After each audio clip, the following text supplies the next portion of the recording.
தமிழில் ரட்சகன், தோழா உள்ளிட்ட படங்களில் நடித்தவர் பிரபல தெலுங்கு நடிகர் நாகார்ஜுனா. பல ஆண்டுகளாக தெலுங்கு சினிமாவில் உச்ச நடிகராக உள்ளார்.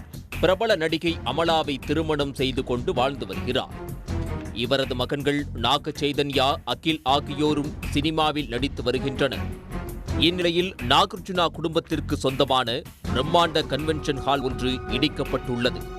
பிரபல நடிகர் குடும்பத்திற்கு சொந்தமான கன்வென்ஷன் ஹால் இடிப்பின் பின்னணி என்ன?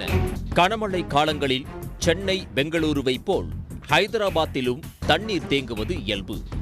சென்னையில் மழைநீரை வெளியேற்ற வடிகால் கால்வாய் அமைக்கப்பட்டது போல் ஹைதராபாத்திலும் மழைநீர் தேங்குவதை தடுக்க பல்வேறு நடவடிக்கைகளை புதிதாக பொறுப்பேற்ற ரேவந்த் ரெட்டி அரசு மேற்கொண்டு வருகிறது. அந்த வகையில் நீர்நிலைகளில் ஆக்கிரமித்து கட்டப்பட்ட கட்டிடங்களை இடித்து அகற்றும் பணிகள் நடந்து வருகின்றன.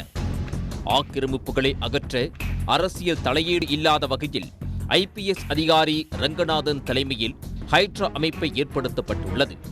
இந்த அமைப்பினர் ஹைதராபாத்தில் பல இடங்களில் நீர் ஆதார பகுதிகளை ஆய்வு செய்து ஆக்கிரமிப்புகளை அகற்றி வருகின்றனர்.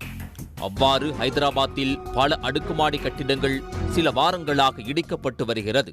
முன்னாள் அமைச்சரும் BRS கட்சி செயல் தலைவருமான KT ராமாராவுக்கு சொந்தமானதாக கருதப்படும் ஜவ்வாடா பண்ணை இல்லத்தை சட்டவிரோதம் என இடிக்க களம் இறங்கினர்.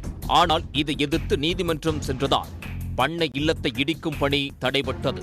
இந்நிலையில் நடிகர் நாகார்ஜுனா ஹைதராபாத் மாதப்பூரில் உள்ள தும்மிடிகுண்டா ஏரிக்கு சொந்தமான 3.30 ஏக்கர் நிலத்தை ஆக்கிரமித்து கன்வென்ஷன் ஹால் கட்டப்பட்டதாக குற்றச்சாட்டு எழுந்தது.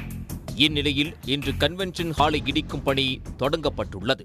ஹைதராபாத்தில் நீர்நிலைகளை ஆக்கிரமித்து கட்டப்பட்டுள்ள கட்டிடங்கள் அரசியல்வாதிகள், நடிகர்கள் என யாருடையதாக இருந்தாலும் இடிக்கப்படும் என ஹைட்ரா கமிஷனர் AV ரங்கநாதன் தெரிவித்துள்ளார். பிரபல நடிகர் நாகார்ஜுனாவின் கன்வென்ஷன் ஹால் இடிக்கப்பட்ட சம்பவத்தால் மாதாப்பூரில் பரபரப்பு ஏற்பட்டுள்ளது. உடனுக்குடன் செய்திகளை தெரிந்து கொள்ள சன் நியூஸ் பெல் ஐகானை கிளிக் பண்ணுங்க.